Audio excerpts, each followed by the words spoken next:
Hi, folks. This is Lee W. Mowen, the host of the Cincinnati-Dayton Sports Podcast. I've been hosting my podcast on Anchor for some time now, and let me tell you why it's the easiest way to make a podcast. When you host with Anchor, you have creation tools that allow you to record and edit your podcast right from your computer or phone. Anchor then distributes your podcast for you so others can listen on Spotify, Apple Podcasts, and many more platforms. You can even make some money with your podcast with no minimum listenership required. And best of all, it's 100% free. It truly is the one-stop shop for those looking to start a podcast. To start, download the free Anchor app or go to anchor.fm to get started. Anchor. It's episode 143 of the Cincinnati and Dayton Sports Podcast, and it's the Great Sweater Race, held by the fine folks at OhioHockeyDigest.com, who won the best hockey jersey in the state. Plus, a whole heap of bad news, if you like sports in Southwest Ohio, has struck on this Tuesday. If it's sports in Cincinnati and Dayton, Ohio, it's on this podcast.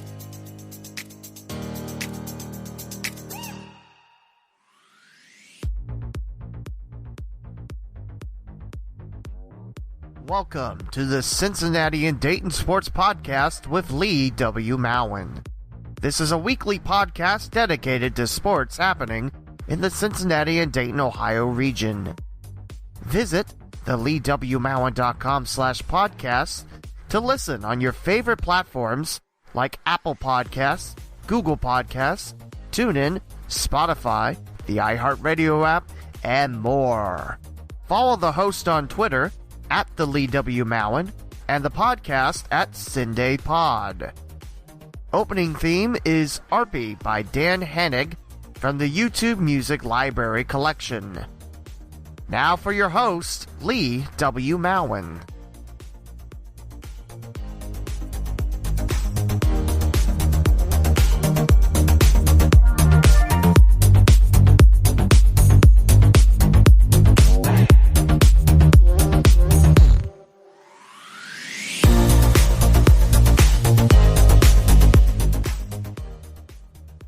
Before we begin episode 143, I'd like to take this time to say if you didn't get to listen to episode 142, I really liked that episode. I interviewed Chris Collins, who is the broadcasting voice of the Wright State University Raiders and part of WHIO Radio. I really enjoyed that interview. I highly recommend going back and listening to 142. And just as a little spoiler, I tweeted it on CindayPod on Twitter earlier today. There are some more interviews down the pipeline, and eventually, if I ask more people, hopefully will be more during this quarantine. So be on the lookout for that, or the hear out for that. This is an audio podcast after all. So today, I wanted to talk about the Ohio Hockey Digest's high school jersey tournament that wrapped up Sunday at midnight. And there were a couple Cincinnati-Dayton area schools that got into the preliminary rounds, and there was a Columbus area school that went to the final. But before we cover that in detail, by the way, it's by the fine folks at OhioHockeyDigest.com and Scott Harrington. They do a great job running that site. There has been a slew of bad news hitting this Tuesday, April 21st, 2020, and I don't remember seeing such a wave of bad news in its multiple angles. And this first one will hit our friends in Champaign County the hardest. Now, Urbana University, you know I've covered them over the course of my podcast. They're an NCAA Division II school in Urbana, and they've been open since 1850. And they are the Blue Knights. They belong in the Mountain East Conference. Well, according to the website today, Urbana University will be shutting their physical location in favor of online schooling through Franklin University after the conclusion of spring 2020. Basically, Urbana University is shutting down, and if you want some of that Urbana University education, it goes to Franklin University. A little bit of history on that. Franklin University, not the original owner of Urbana, but they picked up UU in 2014. Urbana has a 128-acre residential campus nestled in the heart of Ohio. Urbana, a very lovely town. It's north of Springfield, and a good university.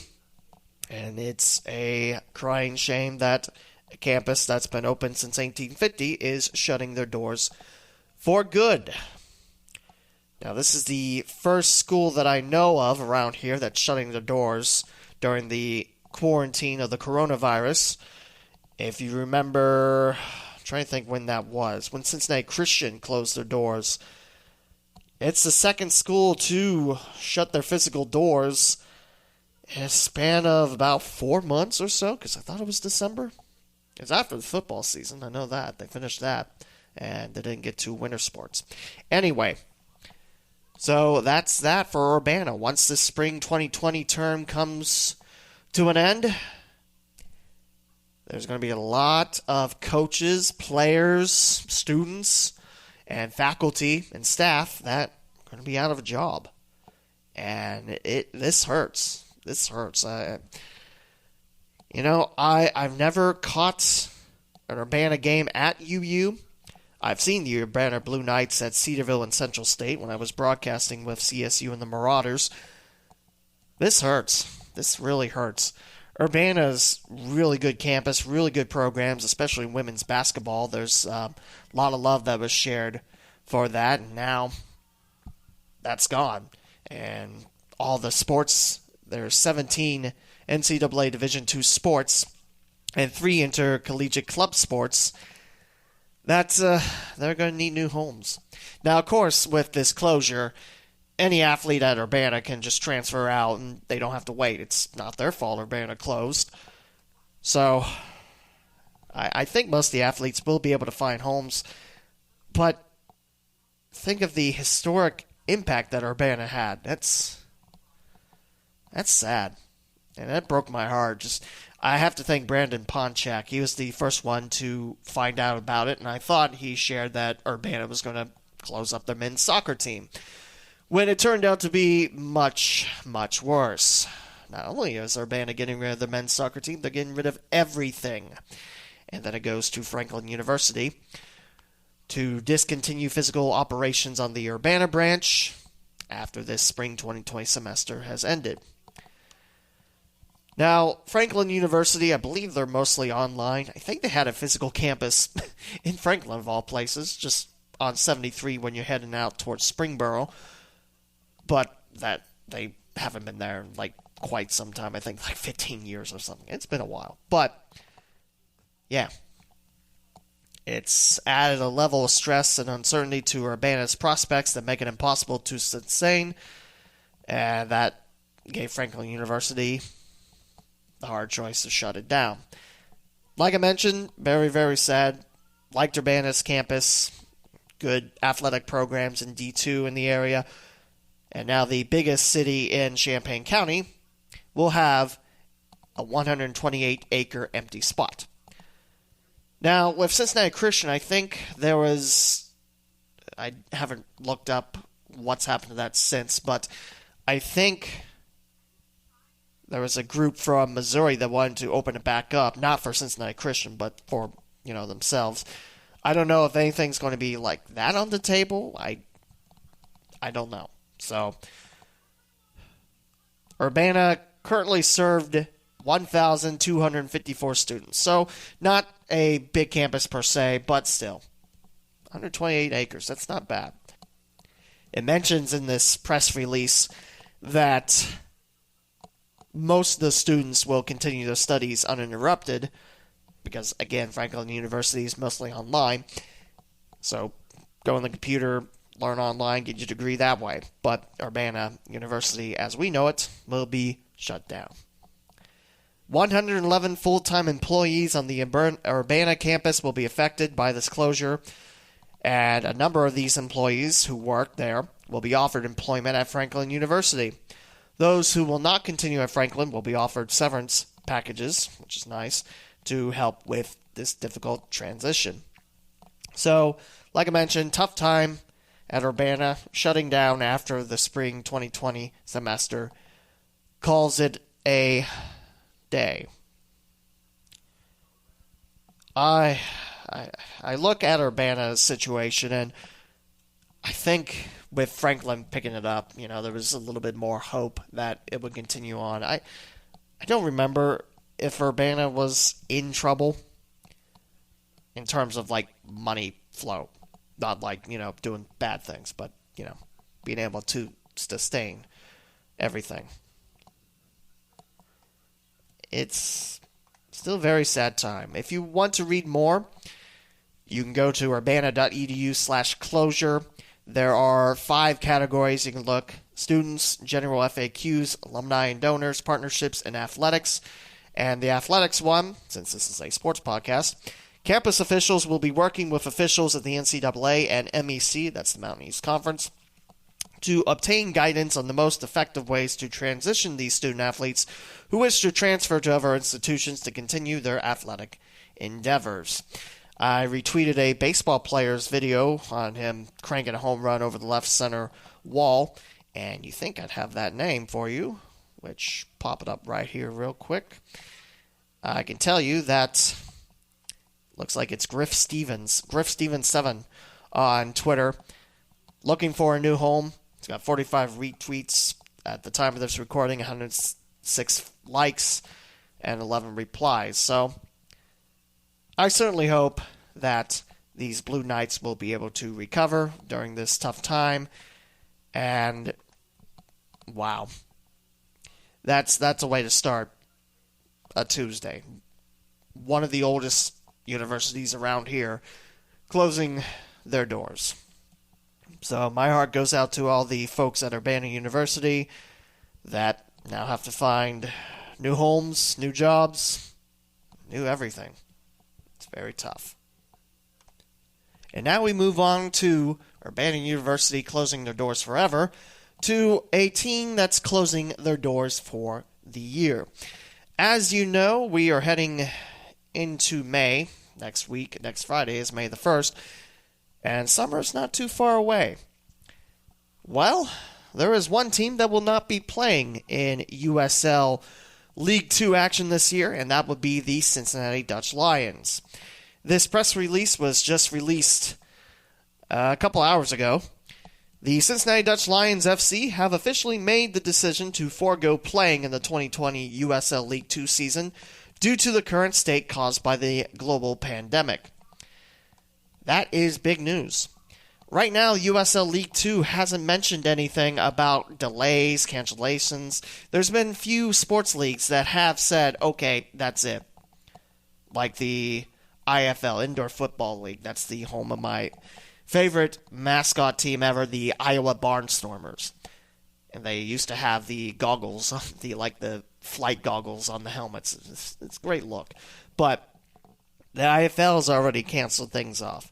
Right now, summer collegiate baseball hasn't. Yet. I mentioned May is coming up. May, the 28th, 29th?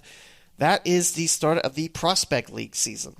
And June 5th is, right now, the Great Lakes Summer Collegiate League season opener. Right now, those haven't been touched. We still have yet to find out what's going to happen with the 2020 MLB and MILB seasons, namely the Reds and Dayton Dragons. But Cincinnati's going ahead and saying, nope, we're not taking any chances. I admire Cincinnati's decision on this. It's not an easy one to make. I mean, you're not going to be able to play. I mean, that's sponsorship money that... I'm sure there's ways to get sponsorship money when you're not playing, but you get what I'm saying. I mean, most of your money's made through sponsorships and people walking through the gate. With no games to go, where's the gate? Oh yeah, there is none. So, very, very tough. And again, Brandon Ponchak, actually, I think it was the official Twitter Cincinnati DLFC that shared it first, and then Brandon shared it a little bit later. He's the goalie coach for Cincy's Dutch Lions squad. This decision has taken time and numerous conversations to make the right decision for the club, staff, incoming players, sponsors, and of course, the great fans of CDL FC. The decision's been made to ensure the health and well-being of the entire Cincinnati and Northern Kentucky communities, but also the communities where players will be traveling to and from during this season. Throughout the last 3 months of the pandemic, conversations continued, and this decision has not come easy, as there was high hopes and great planning put into the 2020 season. This breaks my heart, too.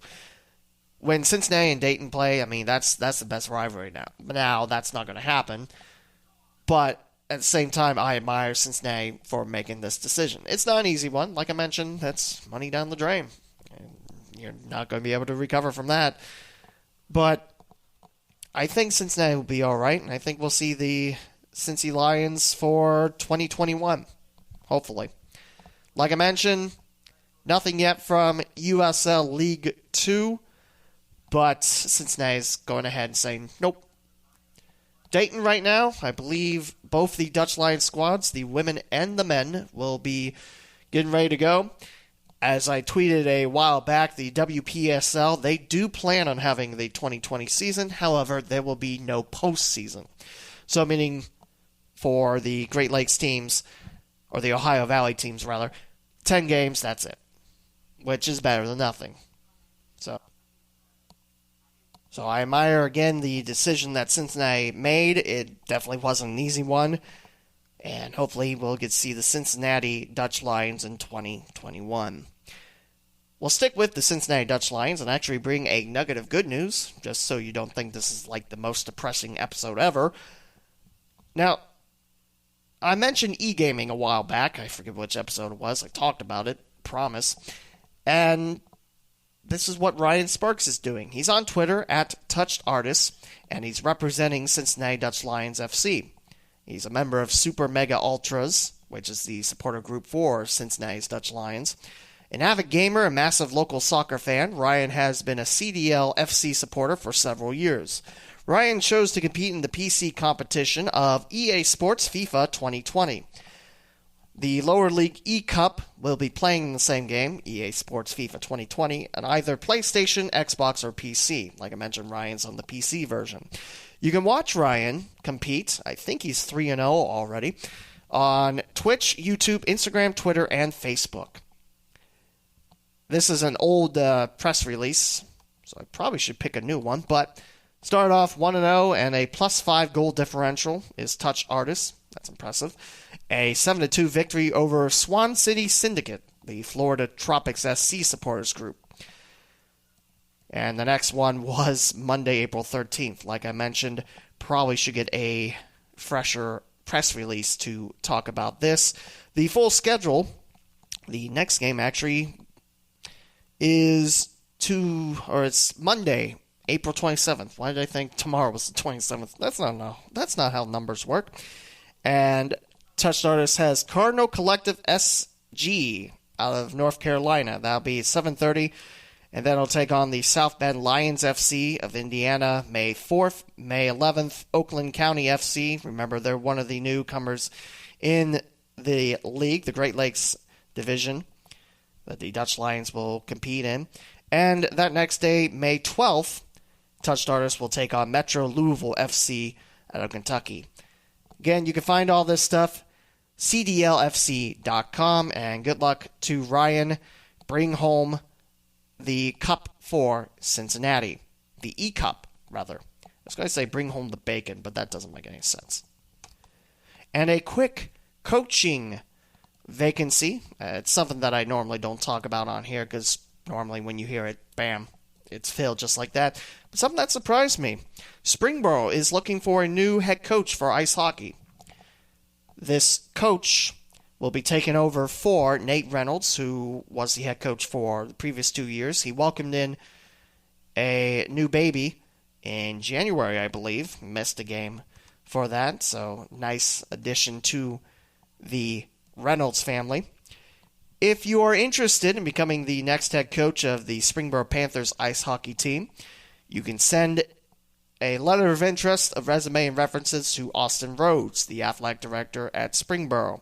And you can find out this stuff for yourself. BoroPanthers.com, I believe, is the website. At this time, there are no expected teaching openings. Deadline to apply is Monday, April 27th. So if you're interested, get moving. Because, yeah, Monday is the deadline. I'll be quite honest. This one surprised me, and I thought Nate Reynolds did a nice job his 2 years, taking over for longtime head coach Tony Morris, who did a great job building the program up to what it is.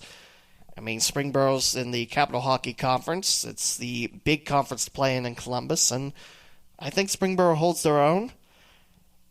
And yeah, it's a little surprising to me, seeing that Coach Reynolds won't be there for 2020-2021.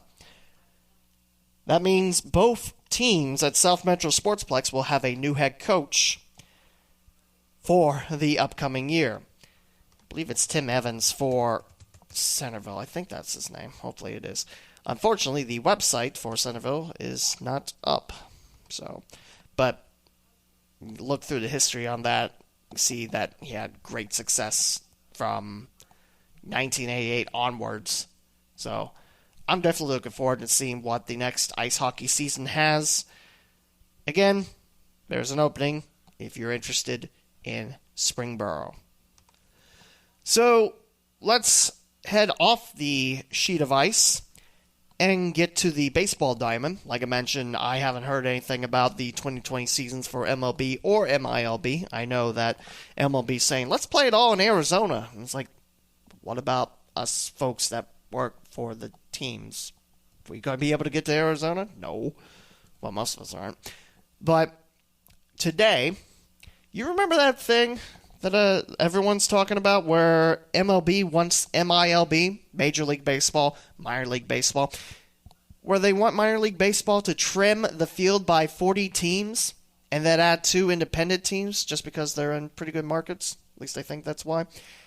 Well, apparently it's agreed upon. This is from Doug Gray, good friend, at RedsMinorLeagues.com. Minor League Baseball to agree to reducing the number of teams. Yeah. You know what? I really like the fight that MILB had against MLB's push for this, and seeing this news really disappointed me. How is cutting 40 teams supposed to bring in fresh blood into America's pastime? Oh, we'll just take your team away from your community, and you can still watch the sport, if it's not blacked out, that is. Yeah. I'll start off with the first paragraph. It's been a big story for the last half year or so, with Major League Baseball's plan on attempting to eliminate 40 teams from the minor league baseball chain under the guise of player safety and adequate facilities. That's true for some, but before the world truly began to burn, this was one of the bigger stories of all baseballs. The two sides fought, often out in public, over the idea of eliminating teams from the minors. But when COVID-19 arrived stateside, we began to see it spread, things began shutting down, and sports were among the first things to push the pause button on their businesses. When that happened, it also put a halt on talks between MLB and MILB on their negotiations for a new professional baseball agreement. J.J. Cooper of Baseball America reported just before noon today, I was out doing my laundry, that's when I found out on Twitter, that the minor league baseball side will concede to the reduction down to 120 teams, meaning 40 teams sliced away. I don't have that list on my hand. I think Chattanooga was one, maybe Daytona. The Clinton Lumber Kings, I think all but Cedar Rapids of the Iowa teams were destined to be hacked away. Maybe it was Quad Cities. I'm not sure.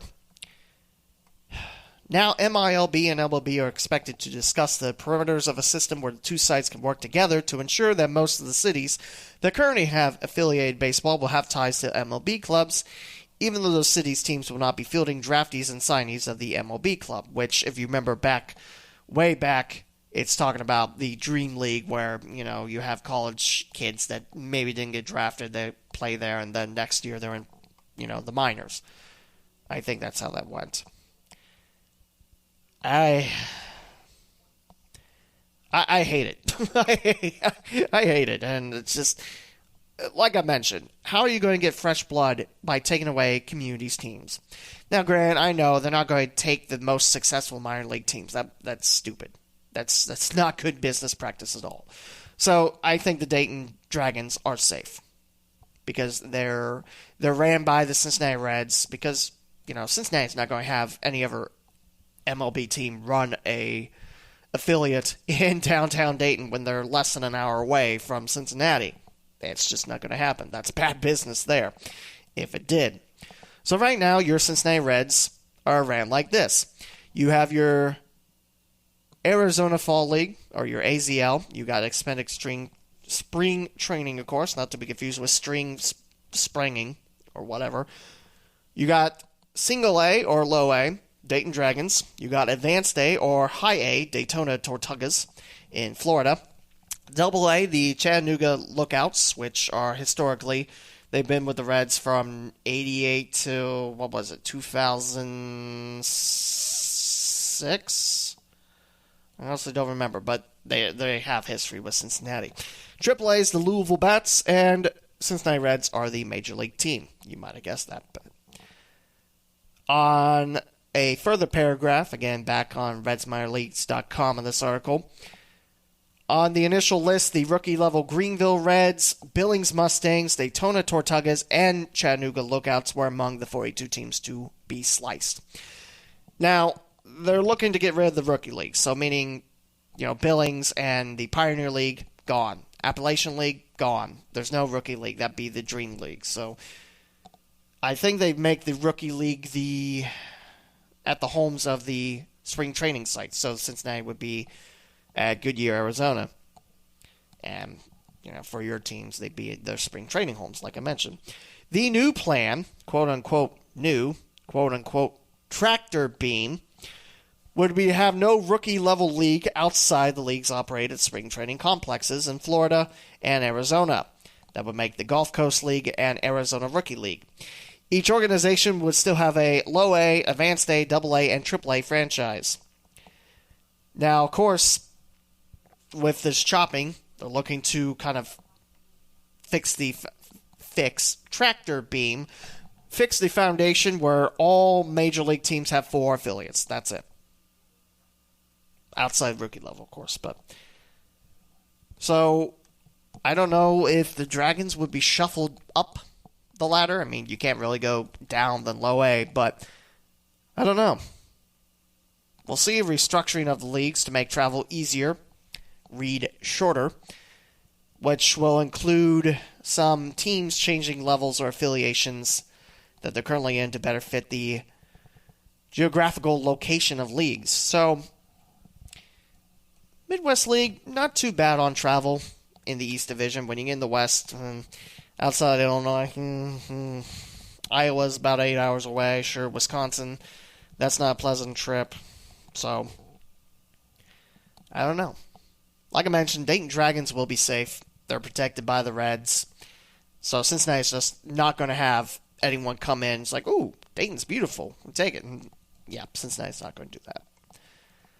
So, if we get baseball this year, we'll still have the current levels. But in 2021, if we do get to baseball in 2021, things are going to be a little bit different. There'll be an Arizona League Reds team as the new rookie team. You'll have Low A, Advanced A, Double A, Triple A, and Dayton Dragons will be one of those 4 teams. Chattanooga and Daytona, I don't know what's going to happen to the Lookouts or Tortugas. Louisville, again, I don't know what's going to happen to them. Who will the other 3 teams be? Can't tell you, but it looks like that deal has finally passed. And if you like your baseball, you are probably, like me, angry at this. Again, I get the MLB wanting to make everything, even Steven playing level. I guess. I don't know why the MLB is doing this, to be honest with you. Again, cutting 40 teams, if you take teams away, and people don't have a way to follow baseball there if they're blacked out in certain media markets. Just how are they going to get into baseball? I mean, if there's a college baseball team there, sure, but I don't know. I think it's a bad move, but we'll see. We'll see. Okay, enough negativity. Let's talk about the Great Sweater Race after we hear a plug for TeePublic. Hey listeners, did you know that you can buy gear supporting the local Sunday Sports Podcast?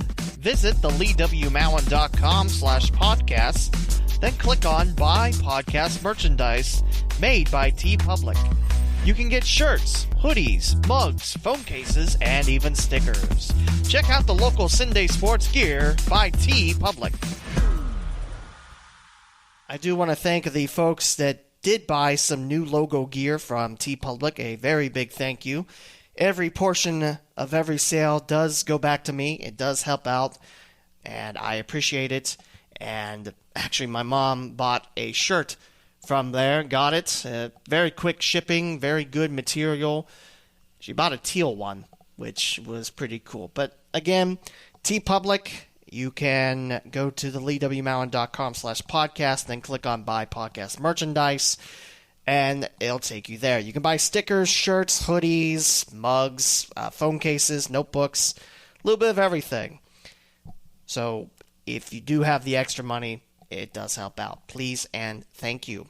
Now let's talk about something good. It is the Great Sweater Race. And you might wonder what I'm talking about. Why are we racing articles of clothing that are good in the winter but not so much now, especially with this bright sunshine? We have a very nice day today. And we had one yesterday too. Great for driving. So, of course, sweaters are another hockey term for jerseys. And you know me, I'm a big jersey logo design nerd, which, yes, I've seen the new NFL looks. We'll talk a little bit about that before we wrap up this week. But the folks at Ohio Hockey Digest, I wrote a couple pieces for them over the ice hockey season. They ran a contest since ice hockey could not play their state tournament. It stopped at the Final Four, or so I say, Frozen Four. New Albany got to the Frozen Four for the first time ever in school history, and I was really hoping that the Eagles would get back to the state final for Columbus and, even beat St. I and prevent 5 in a row, but that was squashed. Which, by the way, I think everyone knows it by now, but spring sports have been called off by the OHSAA. Very smart choice. Sad, of course, especially for the seniors, the coaches, the players, and the families involved, but I absolutely think it was the right decision. So, there you go. So, over the course of a couple weeks now, the fine folks at hockey_Ohio on Twitter got people to send in jersey pictures of the team sweaters, and folks got to vote on them on the website ohiohockeydigest.com. Yours truly did vote, I think, for every single round. And I think most of my votes, that's all right. All my votes went to local teams. Until there weren't any in Cincinnati, then I voted for the Columbus teams. That's honestly the jerseys I like the best. This is stemming off a college hockey tournament that they ran right before it, where the University-Dayton Flyers fell just short to John Carroll and the Blue Streaks. John Carroll's jerseys, they're not bad, but they look very Akron Zip-ish. The dark navy, the pale gold, just not with that number font. Thank goodness for that. Whereas the Dayton Flyers one, they have a Columbia blue one, old school UD, and Flyers in cursive on the front, and the old interlocking UD logo on the shoulders. That was a sharp look, and I was a little sad to see UD didn't win the whole King of Boodle. But there were some great jerseys there. So the folks at Ohio Hockey Digest decided, hey, let's open it up to high school. And coaches and broadcasters, because I sent in a suggestion, got to send in their requests to Scott Harrington, and all those got in a preliminary round where you could vote them into the playoffs. so to speak. I sent in the Centerville Elks home jerseys. I sent in 3 pictures to make sure the front and the back were covered, and the picture used was Captain Riley Hurin. And the CH logo is on front. That's the same logo the Elks wore when they won the state title back in 1979. Looking back on it, I wish I sent in more, because there was only a few Cinday area squads to get in the preliminaries. Moeller, St. Xavier, Springboro, their 3rd jersey, got in, and they made some noise. Northern Kentucky got in, which was cool, and I'm glad they allowed that, because Northern Kentucky, yes, it's in Kentucky, but they're part of the Cincinnati fabric, so, let them in. So I'm glad that was the case. However, they picked the away jerseys, not the home ones. The home ones I can see. The away jerseys have red outlines, no number filling on the black jerseys, meaning when Northern Kentucky was in the far side of the rink, I couldn't see who was doing what. So it's a little tough for me to broadcast, but that logo really is sweet. And the white jerseys are really great, and I'm happy they got in. Sycamore got in the green jerseys, which, to be honest, those jerseys, they're okay, but my favorite Sycamore jerseys, you have to go back a couple years. Did we see Sycamore the first year?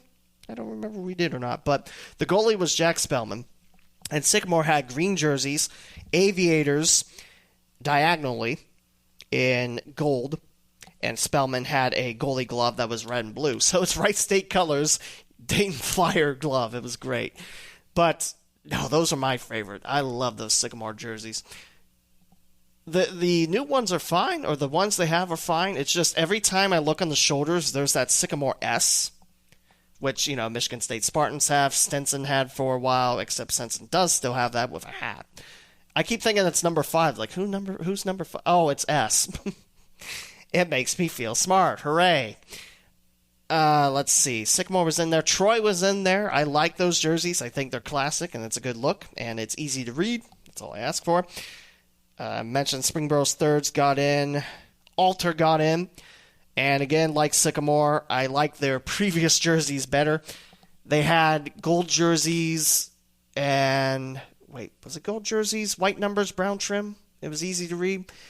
The ones they have now, the white jerseys and the golden numbers kind of mesh in.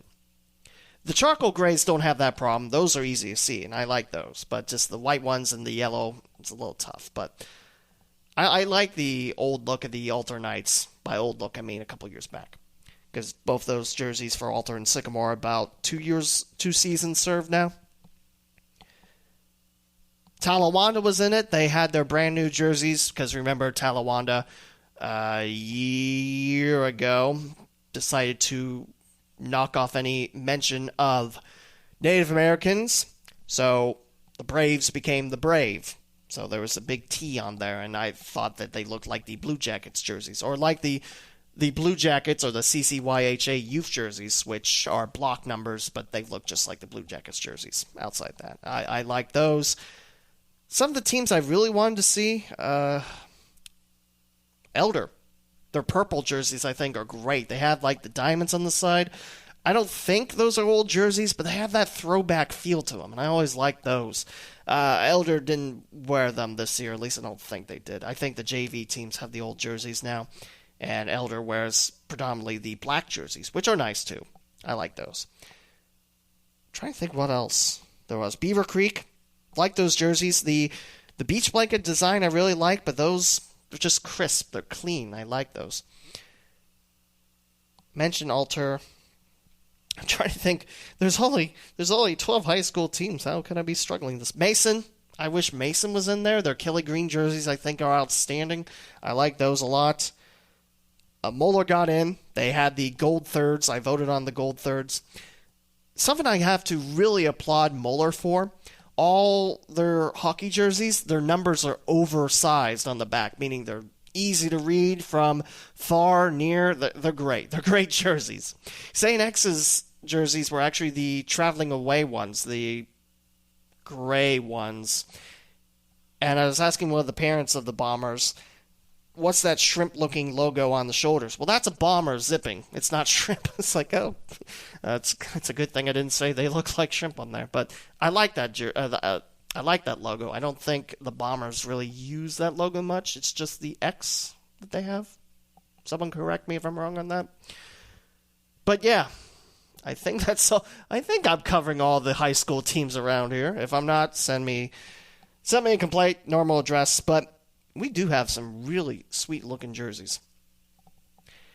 Someone asked, I forget who it was a member of Dublin Sciota's team, why the Irish didn't get any love. It's just because, people have to send it in. And, I talked about the teams that didn't get in. I probably should have sent them in. But for me, I didn't want to be like, oh, I'm sending all of ours in. Ha ha! Take that, Northern Ohio. I didn't want to overstuff the box on that, if you will. But I probably should have, just because we do have some nice jerseys in Southwest Ohio. If there's ever another high school jersey tournament like this, I'll hope to find jerseys, pictures of the jerseys and send them in, because, hey, it's Southwest Ohio. And like I mentioned, I did talk about some of the old ones that I really like, but it's not really a bad look. Now, the actual tournament itself, like I mentioned, the first round, people were invited to send in their own. In fact, I have to go on the media side of hockey_Ohio. Oh, by the way, does anyone know if the wall of hockey jerseys still exists at Nationwide Arena in Columbus, where every single high school has their jersey up on the wall? I haven't been to Nationwide in several years, and I really, really hope it is. Some of the ones that I was surprised didn't get in, Olentangy Orange. I love those jerseys. Outside Centerville's home whites, that's probably my favorite jerseys. Just because they look so Edmonton Oiler colors from back in the day, like bright orange, bright blue. I'm a big fan of those. What can I say? So, like I mentioned, like an idiot, I didn't really follow along. Like, I didn't capture the results. So, I know semis, I know finals, and that's really it. I do have to say, there was a couple that surprised me locally. By locally, I mean we're getting into Columbus territory. Bishop Watterson has a really nice pale gold jersey. It looks like an old school Watterson Eagle on front. If you think old school Pittsburgh Penguins jersey, like the old school logo that they had, it's kind of like that, except no triangles. It's a W. Pale gold, white numbers, black trim. It's easy to read. There's maroon on the shoulders. I really like those. There's some really good jerseys on there. Thomas Worthington, they had their home whites in, which made me a little sad because they're traveling blue jerseys that look like Montreal Canadiens. I think are just outstanding. I love those jerseys. And I think they're easy to read, although it's been a couple of years since I've seen them. So I might be remembering wrong on that. But yeah, I like those jerseys. There's a couple from schools outside that I really like too. The Knights. Who is the Knights? That's not Holy Name, is it? No, that's not Holy Name. St. Ignatius had a couple nice ones. Sylvania Northview, which I thought would have won the whole thing with their classic shield of Sylvania Northview. I guess that's what we're calling it. Those are really nice. Avon Lake's got some nice home jerseys. St. Charles. How can I forget about St. Charles? Their black alternative jerseys, which we got to see when Springboro hosted the Cardinals. Those are outstanding. I love those. Great jerseys. They have the shield of St. Charles on front. And yeah, I voted for those, definitely. Hilliard, which is not a high school. It is the Ohio Scholastic Hockey League, which are for high schoolers that don't have a high school hockey team. They can play on those teams like the Dayton Stealth for anyone not at Centerville, Beaver Creek, Troy, Alter, Springboro. Why did I forget Springboro? I don't know. But yeah, just looking through there, there was some great jerseys, and there were some tough votes on there. Like I mentioned, Centerville didn't get in the first round of the playoffs, which broke my heart. There was a group of death, I think it was Group D, where it pit not only Sycamore, but Northern Kentucky and Moeller. There's 3 Cincinnati teams in one group out of 6. How am I supposed to vote for that? And I know I'm going to have people angry at me for this, but I voted Moeller's. Just because, again, numbers that are giant on the back. I love those jerseys. And the gold, too. I love gold jerseys. I would have voted Northern Kentucky or Sycamore if they were in their own group. They weren't. And in fact, when I voted for Moeller, Northern Kentucky was leading the way, and Sycamore had 4 votes at that point, which I thought was a shame. Because those green jerseys are really sweet. And I like that they have the Aves school logo on it, which is a plane flying out of the V. And of course, Aves is short for aviators, not avenues or avalanches. I do like the Aves name, though. But you can go back and... Actually, let's try to find that bracket. So here's how the first round went. We'll start off with the top. Bowling Green got by Parma, and they faced number 1 Bay. Shaker Heights, I'm not going to spoil it. They beat Toledo St. John's NDCL. Oh, yeah, because NDCL didn't get in the preliminaries. Honest mistake. So, got a free pass, took on St. John's. Shaker Heights won it. Bishop Watterson got by St. Ignatius. Rocky River slipped by Gilmore Academy's prep team. Stowe got past Padua Franciscan. Northern Kentucky fell to Hudson. St. Edward got by Walsh Jesuit, which I like those jerseys too. They were in South Metro for 3 games against the local CHC teams in Springboro, St. X, and Moeller. I was a little sad that Walsh Jesuit didn't get to move on, but St. Edward, they have some nice jerseys for their hockey team. And Thomas Worthington got by Archbishop Moeller. Second round looks something like this. Bay beat Bowling Green. Shaker Heights got past Springboro's 3rd jerseys.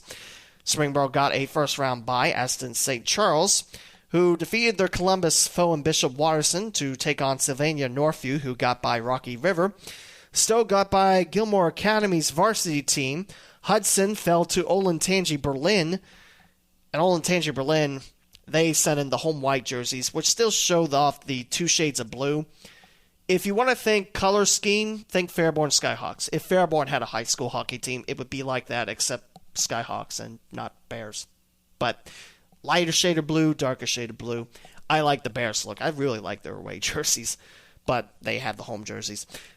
Toledo St. Francis got by St. Edward, and Thomas Worthington fell to Nordonia. Third round, Shaker Heights got by Bay, which is a 9-1 upset. I think the seeds were by how many votes they got in the preliminary rounds. And yes, remembering right, that is how it was. St. Charles fell to Northview. Stowe fell to Olentangy Berlin. And Nordonia got by Toledo St. Francis. Semifinals, Shaker Heights punched in the first championship bout. Olentangy Berlin punched in the second. And your final, which if I can pull it up quick and sound like I know what I'm talking about, Shaker Heights got by Olentangy Berlin by 4 votes. 4 votes. 17,000 visitors somehow cast 73,000 votes, which, hey, it's technology. So at least people had fun, and it's, a fun contest. Now, Shaker Heights jerseys, I thought, nice, clean, nothing too extraordinary, or extravagant, rather. Extravagant is a better word, and it makes me sound smart. Red numbers, letters, white hockey lace at the neck, and they kind of look like they have the lines of the Winnipeg Jets. You know what I'm talking about, where they have the lines at the elbows, which originally I wasn't too crazy about, but it's just thin red lines on there. They're clean jerseys, so that's a good look.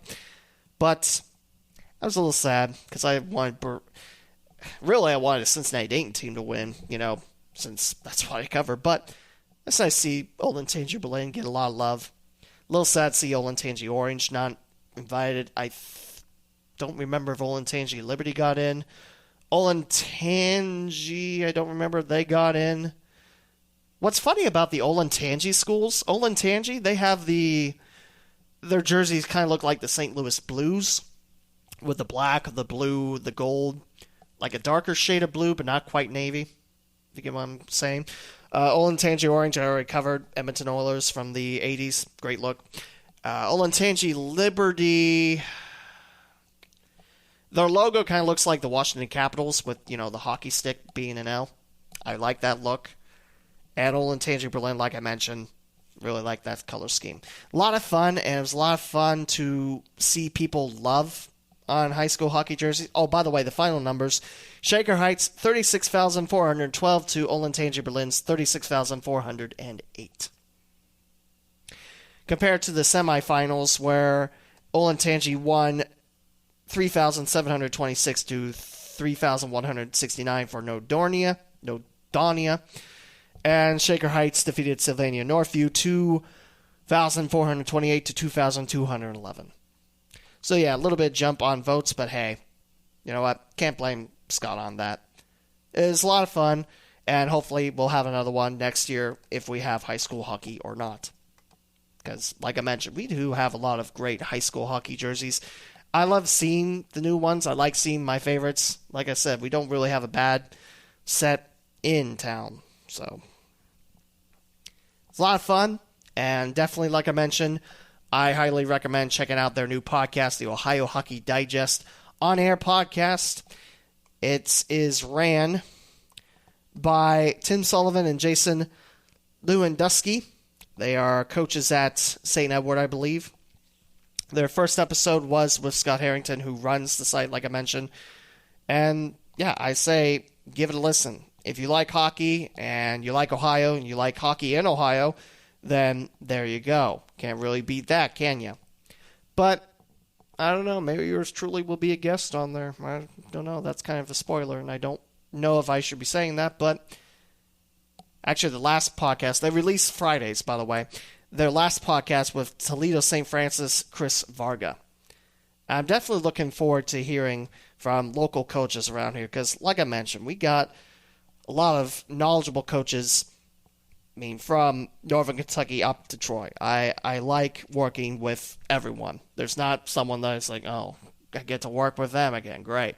Now, I really enjoy talking with all the coaches and some of the players too.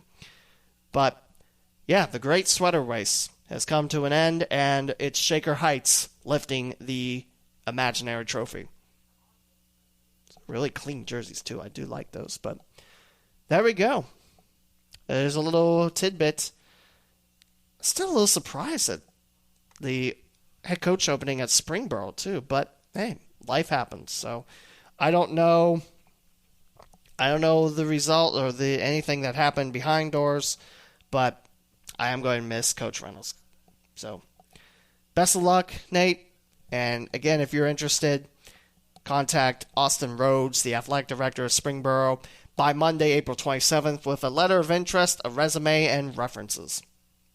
And you might be the head coach of the Springboro Panthers for 2020-21. This past year, Springboro went 14-17-2 and 7-9 in the Capital Hockey Conference. Like I mentioned, not an easy conference to play in. There's a lot of big muscle teams. Upper Arlington, they suffered one loss this year. New Albany gave them that loss in the playoffs. It's tough. If you want to get far in the sport, Capital Hockey Conference definitely gives you a challenge. So, not saying Southwest doesn't, but we're talking Dublin Jerome, who's normally a beast in the playoffs. Olentangy, Liberty's good. St. Charles, New Albany, like I mentioned, they got to the Frozen Four for the first time ever in team history. I miss sports. I don't know about you. I miss sports. I will talk briefly about the new NFL looks, and hopefully I can find them to talk about and not just go off memory. The only ones I really didn't care for, the Atlanta Falcons. And the ATL thing, fine, but I don't know. I like their look. The Patriots one, I liked it. It's a little weird not seeing that font because they ran with it for 20 years, but it's their color Ross jerseys, and I actually like those. The stripe ending kind of at the top of the shoulders, that's a little, I don't know. I'm not a big design person. I'm a guy that likes logos and jerseys. The Los Angeles Chargers actually shared theirs today, and really my only complaint on those is why not a gold jersey? But wow, those jerseys are really, really great. And hopefully I can share them with you if I don't get bombarded by 10 million pop-ups on this site. This is from Cron, from Matt Young of the Houston Chronicle, ranking the NFL's new uniforms for the 2020 season. Now, I like the Bengals look. The only thing I changed is the number font. Not too crazy about it, but I love the Bengals helmet. Hopefully that stays until the end of time. The jersey, the number font, I've never been a big fan of that. But yeah, there's a lot of people saying, hands down, the Chargers' new uniforms are the best. The Cleveland Browns debuted their new ones, and they're going back to their franchise's past on this look. Like those jerseys. Clean. And like I said, it's a very good look. The ones they had,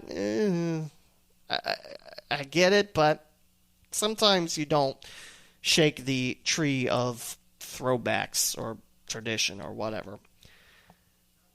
The Falcons ones, I don't know. The Buccaneers ones, again, like the Cleveland, going back to an older look when they went to the Super Bowl. I like those. The gray ones, I don't know. Those ones... Now, of course, I'm talking about... Oh, there's the thing to go by. I do like the gold pants and the bolt up the side. I really like the royal blue, the navy blue, and the Charger bolt. I really like those looks. I think Los Angeles and the Chargers have done a nice job on that.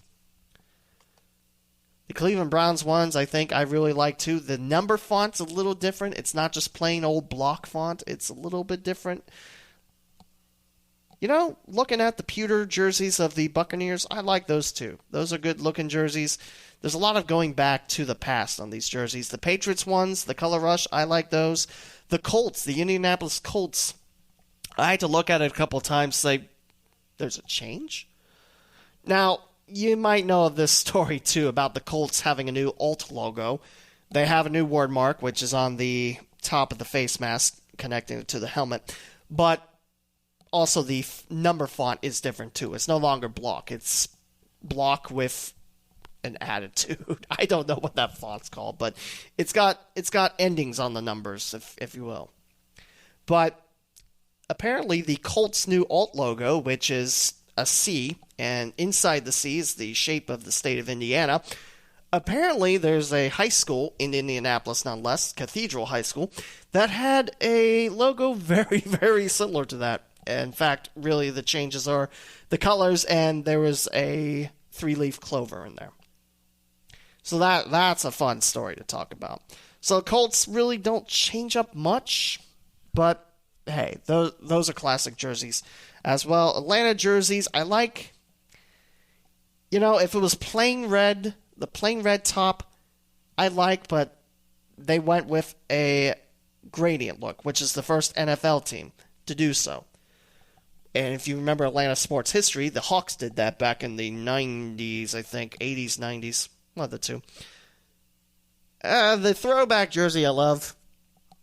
I'm sure, it's not a bad look. It's just, all of them have the ATL on it. It's just, I don't know. New logo for the Rams. It looks very Chargers-ist. It's funny how close the Rams and the Chargers now look, too.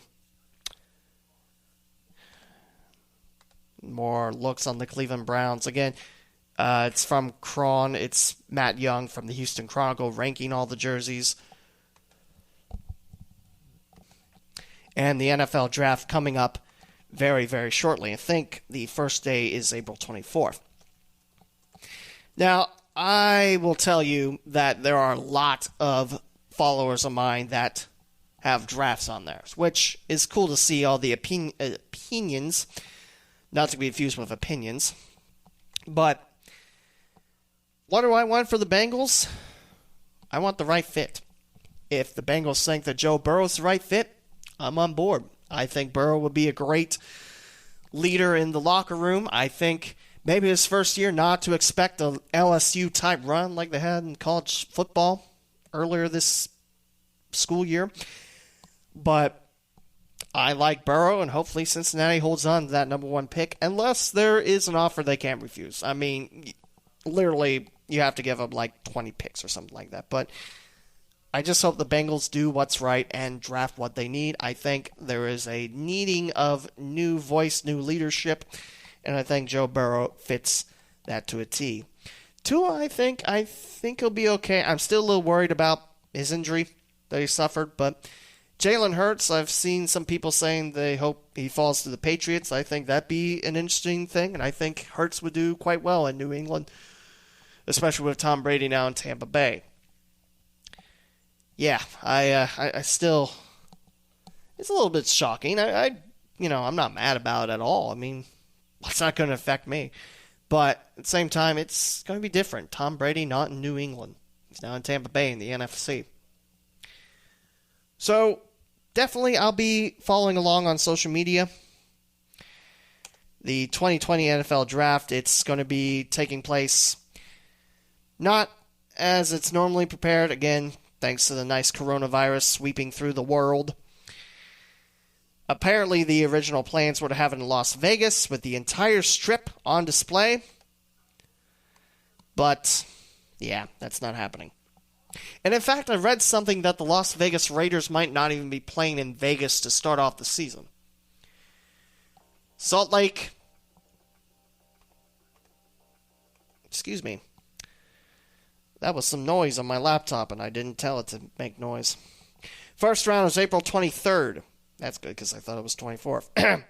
At 8 p.m., you can watch it online or on TV, ABC, ESPN, or the NFL Network. Rounds 2 through 3 are the 24th. You can watch it online on ABC, ESPN, ESPN2, and NFL Network. Rounds 4 through 7, the 25th, ABC, ESPN, NFL Network, and you can track it along NFL.com. You know, there is a local name that might be drafted and be the first draftee for that school since the 70s. That'd be Adam Troutman of the Dayton Flyers, which there was an article that I shared on Twitter talking about how that would be a nice fit for the Patriots. I know we have Drew Sample, and really his first year, nothing to really write home about. Hopefully he'll improve for this year, but I don't think tight end is a need for Cincinnati this year. Would it be nice to see Troutman make that short trip from Dayton to Cincinnati? You betcha. That'd be a lot of fun to talk about. But I don't see it happening. But that's the draft. It'll start in a couple days, the 23rd. And I will probably retweet the Bengals picks. And I'm really hoping the Bengals make smart decisions and improve on a team that, you know what? 2-14, best 2-14 team ever. Just because of the fact, if you look at the 14 losses, I think the Bengals had leads in 10 of those, and only really blown out by San Fran, New Orleans. I think both those at home. New Orleans might have been at the Dome. Not sure on that, but yeah, I mean, the Bengals, I feel like, are just a couple of cornerstones away, and the free agents that they sign, I really think the Bengals, they're not going to have another 2-14 year. I'm not seeing it. So if you want that for the Bengals, I don't see it. So there you go. And that will finally conclude episode 143 of the Cincinnati-Dayton Sports Podcast. Thanks for checking out the local Cincinnati-Dayton Sports Podcast. It's always fun to talk with you. Like I mentioned, there are a couple of interviews I have scheduled through the pipeline. Monday morning will be the first one. And it is with Dayton Flyers voice, Larry Hanskin. Now, of course, that's subject to change because life happens after all. It's still 6 days away, but looking forward to getting more interviews out. Like I mentioned, 142 with Chris Collins, I think, was an excellent episode that you should go listen to. That will do it until episode 144. This is Lee W. Mowen signing off. Thanks for your support again.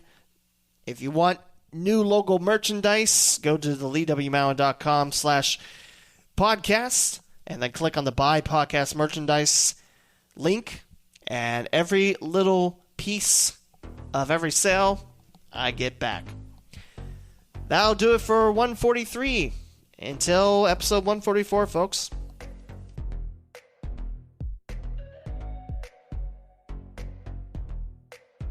Thank you for listening to another episode of the Cincinnati and Dayton Sports Podcast with Lee W. Mowen.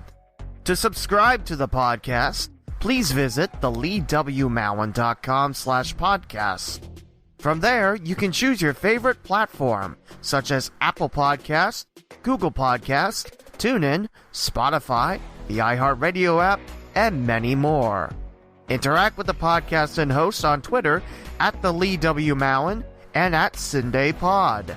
Like the Facebook page, the Cincinnati and Dayton Sports Podcast, and download the free Flick Chat app, then search for the local Cinday Sports Group to submit your future Mowen's Mailbag questions. The closing theme is Lights Go Down by Dan Hennig, provided by the YouTube Music Library Collection. This is Lee W. Mowen, and I hope you enjoyed this week's podcast. Please join me again next week on the Cincinnati and Dayton Sports Podcast.